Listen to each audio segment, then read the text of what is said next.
Hi friends, welcome back to పదాల పొదరిల్లు. నా కథలు, నా కవితలు. ప్రణయ సంగమం 95వ భాగం. సారీ మామ్, నా వల్లే ఇదంతా జరిగింది. ఐఎమ్ ఎక్స్ట్రీమ్లీ సారీ అంటూ, నువ్వు ఈ టైంలో ఇక్కడికి ఎందుకు వచ్చావు మామ్ అని అడుగుతుంది కావ్య. డిన్నర్ టైం అయినా నువ్వు కిందకి రాకపోయేసరికి ఏం చేస్తున్నావా అని నేనే వచ్చాను. అలా రూమ్లోకి అడుగు పెట్టానో లేదో ఇలా అయ్యింది అంటూ కాలి దగ్గర చూపిస్తుంది విమల. పిలుచుంటే నేనే వచ్చేదాన్ని కదా అని కావ్య అనగానే అది అయ్యింది. అయినా నువ్వేంటి గదంతా ఇలా చేశావు అంటూ కావ్యని చూస్తారు. అలాగే కాళ్ళు నొప్పి పెడుతుండగా కావ్య నోరు మెదపకుండా సైలెంట్గా ఉండేసరికి కావ్య చేతిని ఆమె చేతిలోకి తీసుకుంటూ, చూడు కావ్య, కోపంలో చేసే పని అనే మాట ఆవేశంతో కూడుకున్నది. అది ఎటువంటి పరిణామాలకి దారి తీస్తుందో జరగాల్సిన నష్టం జరిగేదాకా తెలియదు. అందుకే ఏదైనా చేసే ముందు అనే ముందు ఒకటికి 4 సార్లు ఆలోచించి నిర్ణయం తీసుకోవాలి. మనం తీసుకునే నిర్ణయం వల్ల ఎదుటి వాళ్ళు బాధపడే అవకాశం మనం కల్పించకూడదు. అదే అందరికీ మంచిది. నువ్వు మంగమ్మని కొట్టడం వల్ల తను ఎంత బాధపడి ఉంటుందో ఆలోచించావా? తను చేసినది పొరపాటే కావచ్చు, కానీ ఆ పొరపాటుని సరిదిద్దగల అర్హత, అవకాశం రెండూ మనకి ఉన్నాయి. నువ్వు తను చేసిన తప్పుని చూసావు, కానీ తన వయసుని, ఆమె పడితనాన్ని చూడలేదు. తను మనకి ఎంత నమ్మకంగా ఉంటుందో తెలుసా నీకు? అలాంటి నమ్మకం అందరి దగ్గర మనం పొందలేము. ఇకనైనా అర్థం చేసుకొని మనిషిని మనిషిగా గౌరవించే అలవాటు చేసుకో. ఇంతవరకు ఆమె చేసినది తప్పు అన్నావు, మరి నీ రూమ్లో నువ్వు చేసిందేంటి?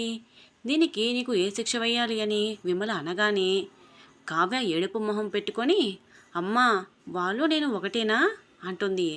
హా, అమ్మను కాబట్టే ఇంత విడమర్చి చెప్తున్నాను కావ్య. తను చెప్పవలసినంత చెప్పేసి ఆ టాపిక్ అక్కడితో వదిలేయడానికి అన్నట్టు, సరేరా డిన్నర్ చేద్దామంటూ అక్కడి నుండి కిందకి వెళ్ళిపోతుంది. కావ్య తల్లి చెప్పిన మాటలకి మొహం చిట్లించి విసుగ్గా కిందకి వెళ్తుంది. అయిష్టంగానే కొంచెం తినేసి వెళ్ళిపోతుంది. రూమ్లోకి ఎంటర్ అవ్వగానే చిందరవందరగా పడి ఉన్న వస్తువులను చూసి విసుగ్గా కాలితో నెట్టుకుంటూ వెళ్ళి బెడ్ మీద పడిపోతుంది. ఇక కావ్యాల పొద్దున లేవడం, రెడీ అయ్యి బయటికి వెళ్ళడం, ఫ్రెండ్స్తో తిరగడం, ఇంటికి రావడం, ఇదే రొటీన్ అయిపోయింది తనకి. హాస్పిటల్లో ప్రణయ్తో మాట్లాడిన తర్వాత నేరుగా ఇంటికి వచ్చేసి ప్రణయ్ ముట్టుకున్న తన చేతిని చూసుకుంటూ తనలే తను మాట్లాడుకుంటూ సంబరపడిపోతూ ఊహల్లో తేలిపోతున్నాడు విహాన్. అప్పుడే జానకి గారు లోపలికి రావడంతో విహాన్ చేష్టలు కనిపిస్తాయి ఆవిడకి. ఈ మధ్య విహాన్ని చూస్తున్నప్పుడు నుంచి ఆవిడికి మనసులో ఒక విషయం బలంగా అనిపిస్తుంది. అలాగే కాసేపు నిలబడి విహాన్ను చూస్తూ కావాలనే విహాన్ అంటూ పిలుస్తూ దగ్గరికి వెళ్తుంది. జానకి గారి మాటలకు తేరుకున్న విహాన్ లేచి కూర్చుంటాడు బెడ్ మీద నుండి. ఏం చేస్తున్నావురా అంటూ దగ్గరికి వెళ్ళి కూర్చుంటారు జానకి.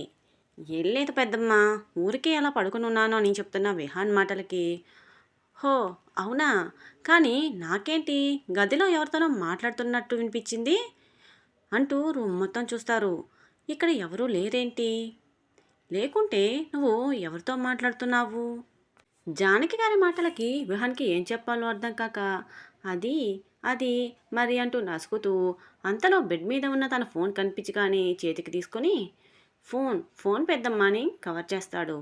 విహాన్ చేతిలో ఉన్న ఫోన్కి అతని ఫింగర్ టిప్ టచ్ అయ్యేసరికి లాక్ ఓపెన్ అయ్యి స్క్రీన్ ఆన్ అవుతుంది. జానకి గారికి చూపిస్తున్న విహాన్ ఫోన్లో కనిపించిన ఫోటోను చూసి విహాన్ని రెప్ప వేయకుండా చూస్తుంది జానకి. విహాన్ తననే చూస్తున్న వాళ్ళ పెద్దమ్మని చూస్తూ, మళ్ళీ ఏమైంది పెద్దమ్మ అలా చూస్తున్నావు? ఇదిగో చూపించానుగా ఫోన్ మాట్లాడుతున్నాను అని అంటూ ఫోన్ వైపు చూస్తాడు. అలా చూసిన విహాన్కి ఫ్యూజులు ఎగిరిపోతాయి ఒక్కసారిగా. కళ్ళని అమాంతం తెరిచేస్తాడు. అది భయమో ఇంకేదో తెలియదు. వెంటనే ఫోన్ ఆఫ్ చేసి తడబడుతూ అది పెద్దమ్మ అంటూ ఏదో చెప్పడానికి ట్రై చేస్తాడు. అలా చెప్తున్న విహాన్ని మాట్లాడుకో అన్నట్టు చేతులు చూపుతారు జానకి. విహాన్ తలను కిందకి దించేస్తాడు ఏదో తప్పు చేసిన వాడిలా. ఏది ఒకసారి చూపించు అని అడుగుతున్న జానకి గారిని చూస్తూ ఏమీ తెలియనివాడిలాగా ఏం చూపించాలి పెద్దమ్మ అని అడుగుతాడు విహాన్. విహాన్ మాటలకి పళ్ళు నోరుతూ కళ్ళు చిన్నవి చేసి చూస్తూ లెఫ్ట్ సైడ్ ఐబ్రో రైస్ చేస్తారు ఆవిడ.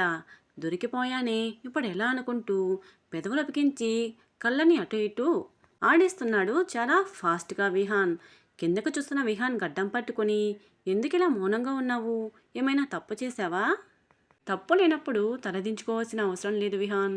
ఎన్నాళ్ళు ఇలా ఫోటో చూస్తూ ఉంటావు? ధైర్యం చేసి చెప్పేది ఏమైనా ఉందా అంటూ చిన్నగా నవ్వుతారు ఆవిడ. ఆవిడ మాటకి సంతోషంగా చూస్తాడు. ఏది ఒకసారి చూపించు నాకు కాబోయే కోడల్ని అని అడగగానే ఫోను ఆన్ చేసిన విహాన్కి అప్పుడే కాల్ రావడంతో ఫోన్ లిఫ్ట్ చేసి మాట్లాడతాడు. ఇంతలో హాల్లో నుండి రాఘవ్ గారు జానకి గారిని పిలవడంతో ఫోన్లో మాట్లాడుతున్న విహాన్కి వెళ్తున్నట్టు సైగ చేసి కిందకి వెళ్ళిపోతారు ఆవిడ. విహాన్ కూడా కాల్ మాట్లాడుతూ ఇక ఆ విషయం మర్చిపోతాడు. ప్రణయ తనకి జన్మనిచ్చిన తల్లిని తన కడుపున పుట్టిన బిడ్డగా చూసుకుంటుంది. అడగకముందే అన్నీ అందిస్తూ నవ్విస్తూ ఆవిడ ఎప్పుడూ సంతోషంగా ఉండేలా చూసుకుంటుంది. కిచెన్లోకి వెళ్ళగానే విక్రమ్తో మాట్లాడుతూ మనుషుల మధ్య దూరాన్ని తగ్గించుకుంటూ మనసులోనే మమేకం చేసుకుంటున్నారు ఇద్దరు. కానీ ఎంత మాట్లాడుతున్నా వారి మధ్య తెలియని ఖాళీ కనిపిస్తుంది ఇద్దరికి. ఇరువురు ఒకరినొకరు చూడాలని కోరుకుంటున్నారు, ఎంతగానో ఆశపడుతున్నారు. కానీ కలిసే అవకాశమే లేకుండా పోయింది. ఇక ఇలా కాదని ఎవరికి వారు డిసైడ్ అయిపోయారు. ప్రణయ్ కాల్ కోసం ఎదురు చూస్తున్నాడు విక్రమ్. ఎంతసేపటికో కాల్ చేసిన ప్రణయ్ని చూస్తూ అంతా మాట్లాడడం అయ్యాక మిస్ యూ అని చెప్తాడు పూడుక గొంతుతో విక్రమ్. విక్రమ్ నోటి నుండి ఆ మాట వినగానే ప్రణయ్ మనసు బాధగా మూలుగుతూ కళ్ళ నిండా నీళ్ళతో మాట పెదవి దాటకపోవడంతో అలానే చూస్తూ ఉంది. ఒకరినొకరు ఎంతసేపు చూసుకున్నారు అలా, అయినా తనివి తీరడం లేదెందుకో. బహుశా ఒకరి సాంగత్యాన్ని మరొకరు పంచుకోవడం వల్లనేమో. ఇంతలో సుధాగారు పిలవడంతో కాళ్ళు అలాగే ఉంచేసి ఇప్పుడే వస్తాను సార్ అంటూ కన్నీళ్లను తుడుచుకుంటూ పరుగున వెళ్తుంది ప్రణయ సుధాగారి గదికి. అక్కడి నుండి ఎంతకీ రాకపోయేసరికి ఎదురు చూస్తున్న విక్రమ్ గాఢంగా నిట్టూర్చి కాల్ కట్ చేస్తాడు. విక్రమ్ అలా కట్ చేయగానే త్వరగా అడుగులు వేసుకుంటూ కిచెన్లోకి వస్తుంది ప్రణయ. కట్ అయిన కాల్ని చూస్తూ ఫోన్ చేతిలో కూసుకొని అలా కిచెన్ రాకకి జారబడి కూర్చుంటుంది.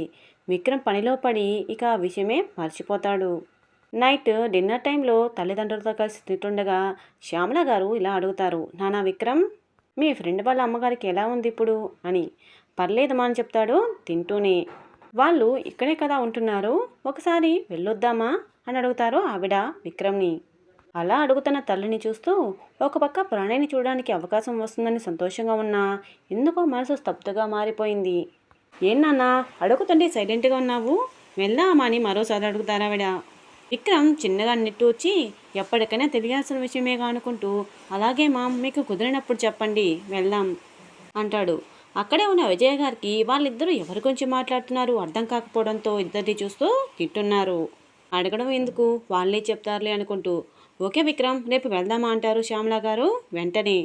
అందుకు విక్రమ్ కొంచెం షాక్ అయినా పైకి మాత్రం నార్మల్గా ఉంటూ అలాగే మమ్మని చెప్తాడు. ఇంతలో విజయ్ గారు కలగ చేసుకుంటూ మీరు ఎవరి గురించి మాట్లాడుతున్నారని క్వశ్చన్ మార్క్ ఫేస్ పెట్టుకొని అడుగుతారు. శ్యామల గారు మాట్లాడుతూ అదే అండి, విక్రమ్ ఫ్రెండ్కి బాగాలేదని హాస్పిటల్కి వెళ్తున్నాడుగా ఈ మధ్య. బాగాలేనిది అతని ఫ్రెండ్కి కాదట, వాళ్ళ మదర్కి అంట. ఎంతైనా మన అబ్బాయి ఫ్రెండ్ కదా, ఒకసారి చూసి వద్దాం అనుకుంటున్నాను, మీరేమంటారు అంటూ ఆయన్నే చూస్తూ అడుగుతారు. ఇంకేమంటాను, దేవి గారి ఆజ్ఞని ఏనైనా కాదన్నానా, కాదనగలనా అని నవ్వగానే మిగతా ఇద్దరు కూడా నవ్వేస్తారు. Tag your lovely comment buddies. Pranaya Sangamam కొనసాగుతుంది. ఇదండి ఈరోజు కథ. ఎలా ఉంది, మీకు నచ్చిందా? ఈ కథ మీకు నచ్చినట్టయితే వీడియోని లైక్ చేసి ఈ కథ మీద మీ అభిప్రాయాన్ని చిన్న కామెంట్ రూపంలో తెలియజేయండి.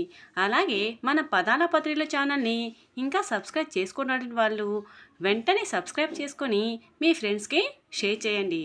మరిన్ని మలుపులతో మనసు దోచే భావాలతో మరొక ఎపిసోడ్లో మళ్ళీ కలుసుకుందాం. Bye buddies.